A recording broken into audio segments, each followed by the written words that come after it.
हाय, good afternoon. CNBC आवाज Motilal Oswal studios में आप सबका स्वागत है। बारी है आज के वेडनेसडे के सास बहू और सेंसेक्स की। मदद करने के लिए आज होंगे एंजल वन के ओशो कृष्ण। नहीं जुड़ेगा? हाँ, ओशो हाय, गुड आफ्टरनून। बस आ रहा हूं आपके पास, थोड़ी मार्केट की चर्चा कर लेंगे, उसके बाद जो स्टॉक स्पेसिफिक क्वेरीज हैं उनको सॉल्व करेंगे। थैंक यू सो मच जुड़ने के लिए। अच्छा, क्विकली पहले हम तक यानी कि सास बहू और सेंसेक्स की टीम तक रीच आउट करने के जो तरीके हैं वो आपकी स्क्रीन पर 7045220000 ये व्हाट्सएप नंबर, नाम जरूर मेंशन करिएगा ताकि पता चले किसी महिला की क्वेरी है। और अदरवाइज ईमेल आईडी है सास बहू और सेंसेक्स @nw18.com। जो मोड कन्वीनियंट हो वैसे रीच आउट करें। मार्केट्स कंसोलिडेशन के मूड में विद अ पॉजिटिव बायस, ऐसा करिए। अरे मार्केट रखिए स्क्रीन पे, निफ्टी दिखाइए, ये मूव पकड़ने की कोशिश हो रही है, अदरवाइज एकदम पस्त थे 40। मतलब आज वैसे दिन का दायरा क्या हुआ, 100 पॉइंट के आसपास का दायरा था। अब धीरे धीरे गेंस आ रहे हैं तो उस दायरे के बाहर जाने की कोशिश हो रही है, नहीं तो अब तक आधा दिन निकल गया था और मोटा मोटी 100 पॉइंट का दायरा। एक समय हम 40-50 पॉइंट निफ्टी में, वो शुरुआत में जो डिप दिख रहा है आपको 50 पॉइंट के आसपास दबाव था, 50 पॉइंट के आसपास की तेजी, ये मोटा मोटी दायरा है। बाजू अभी भी वो 60 पॉइंट के आसपास, लेकिन एक्शन पिकअप हो रहा है, स्क्रीन बेहतर होती हुई नजर आ रही है। और वो इसीलिए कह रहा हूं, एक बार ब्रेथ भी दिखाइएगा स्क्रीन पे। बढ़िया ब्रेथ के साथ ये एक्शन है ज्यादा इंपॉर्टेंट, यानी कि सिर्फ कुछ बेंचमार्क्स नहीं, अदरवाइज मार्केट्स की ब्रेथ भी बढ़िया है। 2.5:1, यानी कि 2 गिर रहे हैं तो 5 स्टॉक ऐसे हैं जो बढ़त के साथ, मजबूती के साथ इस समय कामकाज कर रहे हैं। कोई ना कोई पॉकेट मूड थोड़ा सा बिगाड़ देती है। पिछले कुछ दिनों से आईटी सपोर्ट कर रहा था, सपोर्टिव था, तो आज आईटी का मोमेंटम फिजल आउट हो गया, जो कि एक इंपॉर्टेंट पिलर है वेटेज के लिहाज से। Otherwise x of IT screen बुरी नहीं है। बैंक सपोर्टिव है, 1/4% उछाल बहुत दिनों बाद in line with benchmark Nifty के साथ कामकाज करते हुए आपको नजर आएंगे। पेन में है ये पॉकेट, आज बढ़िया कर रही है। बैंक्स अच्छा कर रहे हैं। बैंक्स में भी पीएसयू बैंक इंडेक्स एक बार स्क्रीन पे रखिएगा, आज की हाईलाइट वो है। पीएसयू बैंक इंडेक्स सुबह से अच्छा मोमेंटम में आया, ये देखिए। और बाकी अब प्राइवेट बैंकिंग मेजर्स भी धीरे धीरे सुधरने की कोशिश करते हुए, मेटल्स और फार्मास्यूटिकल्स तो खैर, फार्मा इसीलिए अच्छा कर रहा है, वो इंडेक्स स्क्रीन पर आएगा क्योंकि कल जब 11:30 बजे रात में ट्रम्प साहब ने कहा था कुछ ऑल ऑफिस से अनाउंसमेंट करेंगे, तो डर लग गया था यार, टैरिफ इसी की बच्ची रह गई थी, कहीं इसकी टैरिफ वैरिफ तो नहीं अनाउंस करने वाले हैं। वो रिलीफ प्ले आउट होती हुई स्क्रीन पे, और कुछ नहीं। फार्मास्यूटिकल में रिलीफ है कि कुछ नहीं आया। और मेटल्स क्योंकि कल भी आउट परफॉर्म कर रहे थे, आज भी आउट परफॉर्म कर रहे हैं। मेटल्स के लिए अच्छी समीकरण चाइना से बनते हुए, और ये देखिए metal index solid out performance इस पॉकेट का। खैर ओशो, ये सब ठीक है, स्क्रीन पे दिख ही रहा है। टिकर टीम डिटेल्स में नीचे चलाती रहेगी आप लोग के लिए। व्यू जान लेते हैं, मूड क्या बन रहा है। 24,630-640 के जोन्स, कैसा लग रहा है Nifty placed? Very good afternoon Ashish ji. जी, ओवरऑल देखिए पिछले 3 दिन से निफ्टी जहां पे होवर कर रहा है वो इसका टेक्निकली 100 एक्सपोनेंशियल मूविंग एवरेज है। तो नियरली 24,620 640 का जो जोन है ये काफी क्रूशियल है। एंड अभी अगर हम पोजिशनल व्यू के बात करें तो बिल्कुल मीन पे है, 24,400 सपोर्ट है एंड 24,800 रेजिस्टेंस, तो अभी बिल्कुल मीन पे है। तो यहाँ से दोनों साइड अपॉर्चुनिटी देखने को मिल सकती है, बट मुझे लगता है जब तक हायर एंड पे 24,800 को क्रॉस नहीं करता है तब तक कॉम्प्लेसेंट बेट इंडेक्स पे थोड़ा सा वेट करना चाहिए।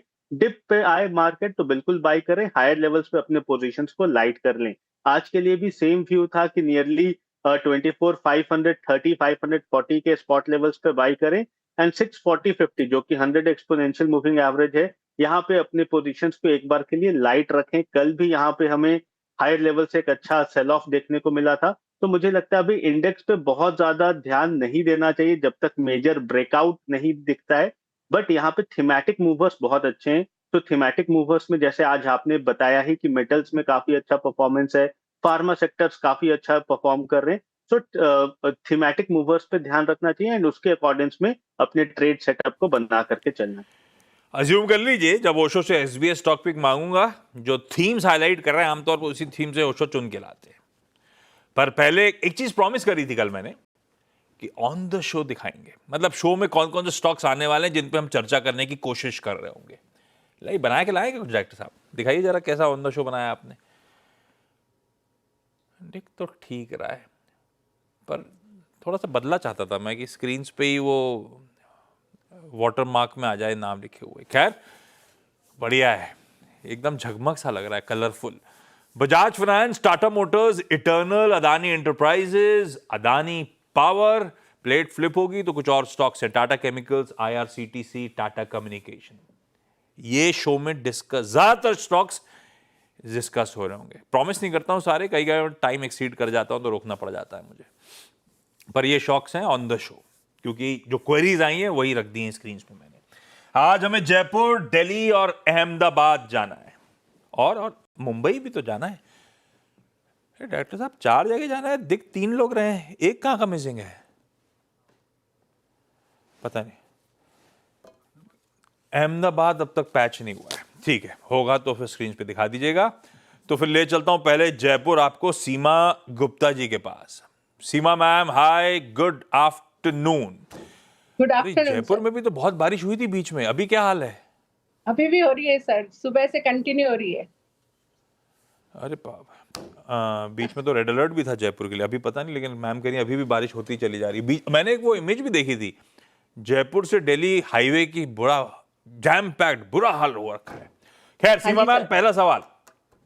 सर चेन्नई पेट्रो है मेरे पास, 300 शेयर्स लिए, टॉप पे लिए सर 995 में। अभी क्या करूं, ऐड और लिए ट्रेडिंग के लिए लिए थे, उस टाइम पे तेजी बन रही थी, जब आपने लिया तो उसके बाद मामला ठंडा पड़ गया, ऐसा है क्या? हाँ जी सर, ट्रेडिंग तो नहीं, डिविडेंड भी है, डिविडेंड भी मिल जाता है, और ठीक लगा तो ले लिया, रखने के लिए लिया था सर। ओशो, आपको ठीक लग रहा है क्या चेन्नई पेट्रो? दिक्कत ये है कि मेरी खरीद से 300 रुपए नीचे चल रहा है। यस, अभी अगर चेन्नई पेट्रो में देखें तो यस, खरीद से तो बिल्कुल नीचे है, बट अभी यहाँ मुझे लगता है कि थोड़ा सा रिलीफ रैली या ब्रीदर देखने को मिल सकता है। तो मुझे लगता है शॉर्ट टर्म में 800 से 820 तक का रेंज है, वहां तक काउंटर में एक अच्छा मोमेंटम बन सकता है। बट अगेन 820 के आसपास एक हर्डल है जो कि बेयरिश गैप से थोड़ा कोइंसाइड करता है। तो अगर 820 के ऊपर निकलेगा तभी कंटिन्यूड मोमेंटम देखने को मिल सकती है। एल्स शॉर्ट टर्म में 120 रुपए तक की रैली बिल्कुल चार्ट पे देखने को मिल रही है, बट 820 के आसपास वापस से रिव्यू करना पड़ेगा कि काउंटर में और भी दमखम है, या फिर वहां पे एक बार के लिए पोजीशन एग्जिट करके स्विच करने की सलाह बनेगी। ओके, ये है चेन्नई पेट्रो। डायरेक्टर साहब बोले इधर उधर की बात मत करो, तुमने इतने सारे स्टॉक टीज कर दिए, वो स्टॉक डिलीवर नहीं करे तो अच्छा नहीं लगेगा। सीधे जा रहा हूं दिल्ली, पूजा जी के पास। पूजा जी, गुड आफ्टरनून। मैम, आपका पहला सवाल। सर मैंने इटर्नल के 400 शेयर लिए हुए हैं 319 के प्राइस पर, तो मैं लॉन्ग रखना चाह रही हूँ इन शेयर्स को, तो उसके बारे में पूछना चाहती हूँ। ऐसे ही है, हमारी जेब से पैसा इटर्नल निकाल के आपकी जेब में डाल रहा है, प्लेटफॉर्म फीस बढ़ा दी है। ओशो, इटर्नल पे व्यू क्या बनता है लंबी अवधि के लिहाज से? बिल्कुल, मुझे भी अभी लगता है मोमेंटम कंटिन्यू रहेगा। नो डाउट इस पे जो न्यूज आया है प्लेटफॉर्म फीस बढ़ाने पे, वो बिजनेस के लिए पॉजिटिव है। सो काउंटर में शेयर प्राइसेस भी पॉजिटिवली डेवलप कर रहे हैं। मुझे लगता है शॉर्ट टर्म में 345 तक का पहला टारगेट है, वहां पे आता है तब एक बार के लिए प्रॉफिट बुक करने की सलाह बनेगी, बिकॉज टेक्निकली काफी ज्यादा ओवर स्ट्रेच हो चुका है। बट 300 310 के आसपास बहुत स्ट्रॉन्ग सपोर्ट है, तो 345 पे एक बार प्रॉफिट बुक करें एंड फिर प्रॉफिट बुकिंग या वेट करें प्राइस करेक्शन का, वापस से एक्यूमुलेट करें। ओवरऑल लॉन्ग टर्म पर्सपेक्टिव के लिए काउंटर काफी अच्छा है एंड निवेशित रहने की सलाह बनी। ओके, मुंबई से जया मैम। जया मैम, मुंबई में कहां से? Mumbai from Andheri east. Andheri east से। जया मैम, पहला सवाल कौन सा? मैंने टाटा मोटर्स शेयर्स खरीदे थे 60 quantity. I brought it at the rate around 993। So should I hold और सेल बेसिकली? तो ये जो लिया था मैम, आइडिया था लॉन्ग टर्म का सोच के या कुछ और था? लॉन्ग टर्म का सोच के लिया। हाँ, अब ओशो क्या करा जाए? ब्लू चिप है, ब्लू चिप में इन्वेस्टमेंट करा, उसमें भी मामला फंस गया, 300 रुपए नीचे चल रहा है, क्या करना है अब इसमें? सी नो डाउट काउंटर काफी ज्यादा अंडर परफॉर्मेंस दिखाया है पूरे सेक्टर से, बट करंट लेवल्स पे बहुत ही स्ट्रांग सपोर्ट जोन के पास है, तो यहाँ पे सेल ऑफ की तो राय बिल्कुल नहीं बनेगी। थोड़ा अगेन पेशेंस आपका बहुत ट्राई करेगा ये काउंटर, बट लंबे अवधि में मुझे लगता है 850 से 900 का पहला पड़ाव है या पहला टारगेट है, तो उस टारगेट के लिए पोजीशन को बिल्कुल होल्ड रखें। शॉर्ट टर्म में अगर हम देखें तो इसका 700 720 का पहला रेजिस्टेंस है, इसे जैसे ब्रेक थ्रू करता है हमें इसमें काफी स्ट्रॉन्ग बाइंग ट्रैक्शन देखने को मिल सकती है। सो 800 850 के लिए बिल्कुल काउंटर को होल्ड करें, वापस से रिव्यू करना पड़ेगा जैसे ये 850 ये पहुंचता है, बट करंट लेवल्स पे और नीचे जाने की शंका बहुत कम है, तो बिल्कुल पोजीशन को अपने होल्ड करके रखें short term even long term perspective के लिए। रिवॉर्ड अब फेवरेबल बैठ गया स्टॉक का, डाउन साइड प्रोटेक्टेड है, चलेगा कितना वो अपनी जगह देखा जाएगा। शायद 800 850 जा रहा हो, मैम उन लेवल्स पे आ जाए मैम तो एक बार रिव्यू करिएगा, वो आपकी खरीद भाव के आसपास शायद पहुंच रहा होगा। सीमा मैम अगला सवाल। सर टाटा केमिकल्स हैं 220 शेयर्स, ये भी सर 1052 के हैं। वैसे प्रॉफिट बनाया मैंने इसको, पहले बेचा हुआ है, नेट लॉस में नहीं हूं, पर अभी 1052 के हैं। मतलब एक बार पैसा बना तो आपने फिर पैसा डाला कि फिर बन जाएगा, इस बार गड़बड़ा होगा। हाँ 1300 रुपए में बेचा हुआ है 952 का लेके, लेकिन फिर लिया तो इस बार फंस गया। तो क्या और ऐड करूं सर? 3% टाटा सन्स की इसमें मैंने पढ़ा कि हिस्सेदारी भी है, तो उससे क्या होगा? सर टाटा सन्स की हिस्सेदारी है। तो मतलब फिर तो सारे टाटा कंपनी में डाल देना तो पैसा डाल रखे हैं सर। फिर चेन्नई पेट्रो में क्यों डाला? सर एक खरीदो तो टाटा फिर भटक रहा हूँ डॉक्टर साहब, डांट रहे मुझे। टाटा केमिकल्स, ओशो क्या करना चाहिए भाई? सी अगेन मुझे लगता है टाटा केमिकल्स में करंट लेवल्स पे बाय करने की सलाह नहीं बनेगी। आप एक बार काउंटर को वेट करिए 1000 के जोन को क्रॉस करने का, बिकॉज 1000 एक काफी क्रूशियल हर्डल है, हमें लास्ट टाइम भी इसी जोन से करेक्शन देखने को मिला था काउंटर में। सो 1000 के ऊपर ब्रेक थ्रू करता है तब उस जोन से हमें नियरली 200 रुपए तक का हाई अपसाइड मोमेंटम देखने को मिल सकता है। तो 1000 काफी क्रूशियल रेजिस्टेंस है, ब्रेक थ्रू होने के बाद अप्रोक्सीमेटली 1200 तक के लक्ष्य हमें काउंटर में बिल्कुल देखने को मिल सकते हैं। तो थोड़ा अगेन पेशेंस ट्राई करेगा काउंटर, बट लंबे अवधि के लिए बिल्कुल पोजीशंस को बनाए रखें। मजाक मजाक कह रहा था, लेकिन हाँ सीमा मैम प्रमोटर्स अच्छे होना अच्छी बात है, पर वो एक पैरामीटर है, बाकी चीजें भी टटोलनी जरूरी है। खैर पूजा मैम अगला सवाल। बजाज फाइनेंस के सर मैंने 100 शेयर लिए हुए हैं 895 के प्राइस पे, उसे भी मैं लॉन्ग रखना चाहती हूँ, तो उसके बारे में पूछना चाहती सोच के लिया है कि लंबी अवधि के लिए या ट्रेडिंग वेडिंग है ये? हूँ। सर पार्डन सर, सोचा था छोटे समय में निकल जाऊंगी पैसा कमा के, या सोचा था खूब लंबा रखूंगी अपने पास? मैं अब लंबा रखूंगी इसको। ऐसा सोचा था कि अब मन बन गया? जब लिया था तब नहीं, यही सोच के लिया था? नहीं मन बना लिया है सर मैंने, क्योंकि मन मैं बना फ्यूचर लिया है मन, पर ठीक है आपके खरीद भाव पे खड़ा हुआ है, ऐसी कोई दिक्कत नहीं है, कंपनी भी अच्छी है, पर रखना ही नहीं रखना लंबी अवधि के लिए। ओशो बताएंगे। ओशो अगर long term chart 12 month time horizon कैसा लग रहा है बजाज फाइनेंस? बिल्कुल पोजीशन को होल्ड करके रखना चाहिए। ऑल्दो अभी भी अगर हम करंट लेवल्स पे देखें तो थोड़ी सी गुंजाइश है पोजिशनली करेक्शन का, बट मुझे लगता है शॉर्ट टर्म में 920 का रेजिस्टेंस है एंड 850 के आसपास का सपोर्ट है। 920 को जैसे ब्रेक थ्रू करेगा काउंटर, वापस से अपने पोजिशनल बाइंग मोमेंटम के साथ मूव करते हुए दिखाई दे सकता है। तो लॉन्ग टर्म के लिए बिल्कुल पोजीशन को होल्ड करें। अगर कुछ डिप आता है या थोड़ा सा और करेक्शन इसमें अग्रवेट होता है तो 850 840 ऐसा जोन है जहां पे और एक्यूमुलेट किया जा सकता है। तो आप पोजीशन को होल्ड रखिए, अगर लोअर एंड पे और एक्यूमुलेट करने की क्षमता है तो और एक्यूमुलेट करें काउंटर को। हायर एंड पे मुझे लगता है 1000 के लक्ष्य तो बिल्कुल ही ये लॉन्ग टर्म के हिसाब से दिखा सकते हैं। रखिए, थोड़ा बहुत करेक्ट भी होता है तो घबराने की जरूरत नहीं है, लंबी अवधि के लिए सही स्टॉक चुना है आपने। जया मैम अगला सवाल। Next is Premier Energy, which I brought for 1100 and a very few quantity 30, but काफी सारा लॉस दिख रहा है। नहीं नहीं काफी ज्यादा तो नहीं, ठीक है, लेकिन ये आप स्टॉक कैसे डिसाइड करते हो? खुद ही अपने फंडामेंटल्स देख के चुनते हो क्या? थोड़ा बहुत टिप्स पे फॉलो करती हूँ एंड थोड़ा बहुत माय हस्बैंड सजेस्ट, सिंस उनको टाइम नहीं रहता है, तो थोड़ा ये बहुत आइडिया मैं किसका था? ये टिप का था या हस्बैंड का था? ये टिप का था। और ये टिप कहाँ से आती है? ये ऐसे ही कोई किसी ने बताया, फ्रेंड या सम रिलेटेड समथिंग, कोई पहचान का आदमी, रिलेटिव बताता है? हाँ पहचान गया। हाँ ओके भाई। ओशो premier energies. See overall counter काफी स्ट्रॉन्ग कंसोलिडेशन में है, क्लियर ट्रेंड निकलना इसमें अभी बचा हुआ है। हायर लेवल्स पे अगेन इसका जो रेजिस्टेंस है वो अप्रोक्सीमेटली टेक्निकल लेवल्स पे 1080 1090 के आसपास है। तो जब तक उसके नीचे रहता है थोड़ा सा सबड्यूड मोमेंटम काउंटर में देखने को मिल सकता है। सपोर्ट के तौर पे 970 का काफी क्रूशियल सपोर्ट है। अगर ब्रेकडाउन होता है तो आप एक बार के लिए अपने पोजीशंस एग्जिट कर दीजिएगा। दैट मींस 970 का स्ट्रिक्ट स्टॉप लॉस फॉलो करें काउंटर में। उसके नीचे अगर जाता है तो करेक्शन थोड़ा सा अग्रवेट हो सकता है 920 से 900 के जोन के लिए। एंड हायर लेवल्स पे मुझे लगता है जब तक 1090 को क्रॉस ओवर नहीं करता है तब तक साइडवेज मोमेंटम इस काउंटर में कंटिन्यू रहेंगे। बट 1090 के ऊपर वापस से बुलिश मोमेंटम थोड़ी देखने को मिल सकती है। तो आपको वॉचफुल रहना पड़ेगा। 970 के स्टॉप लॉस से काउंटर को होल्ड करके चले। सबड्यूड मोमेंटम मतलब थोड़ा थकाएगा, थोड़ा पेशेंस को आपके टेस्ट कर रहा होगा जय मैम ये स्टॉक। सीमा मैम अगला सवाल। सर अगेन टाटा कम्युनिकेशन मैंने 500 शेयर लिए सर 1867 में।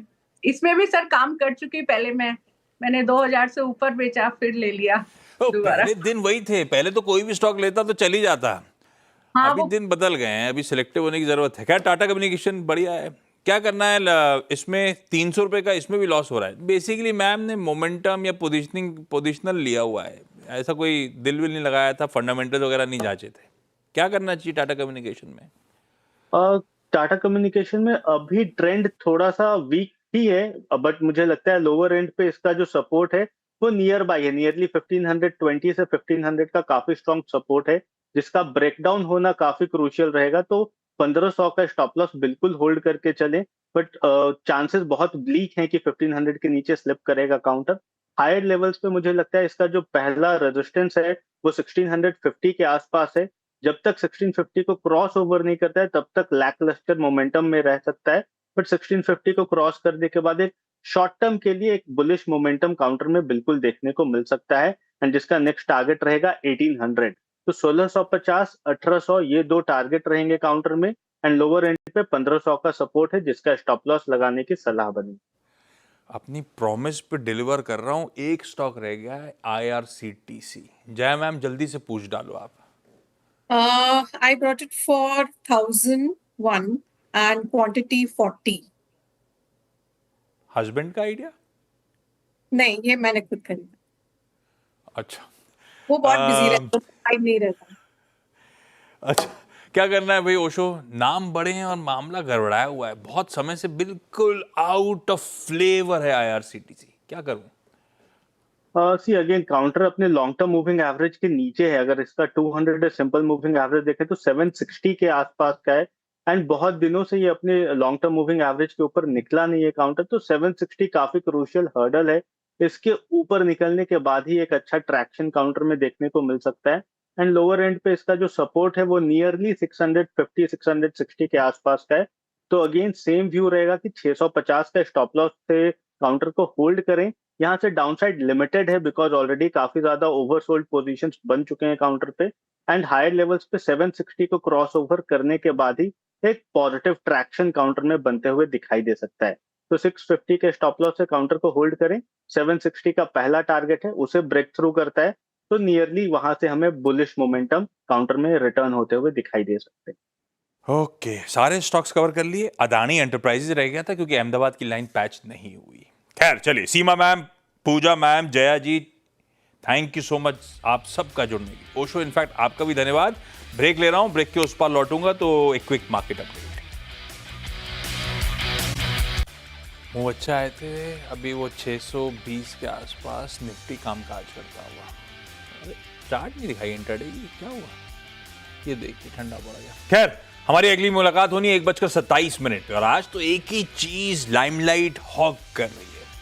दिल्ली में जीएसटी काउंसिल की बैठक। दो इंपॉर्टेंट इंडस्ट्रीज, कंज्यूमर ड्यूरेबल्स, उसमें भी एयर कंडीशनर्स। कौन बेहतर, ब्लू स्टार और ब्लू स्टार के एमडी बी त्यागराजन साहब से समझने के लिए कितना वाकई फायदा होगा अगर जीएसटी स्लैब रिड्यूस हुए। होटल्स, वैसे ही स्लैब में इनके लिए जीएसटी इंप्लीमेंट होता था। क्या एक्सपेक्ट कर रही है होटल इंडस्ट्रीज जीएसटी 2.0 में और किस हद तक उससे डिमांड को तूल मिलेगा? कामत ग्रुप ऑफ होटल्स के यानी कि द ऑर्किड होटल चेन चलाने वाले विशाल कामत साहब भी होंगे शो में।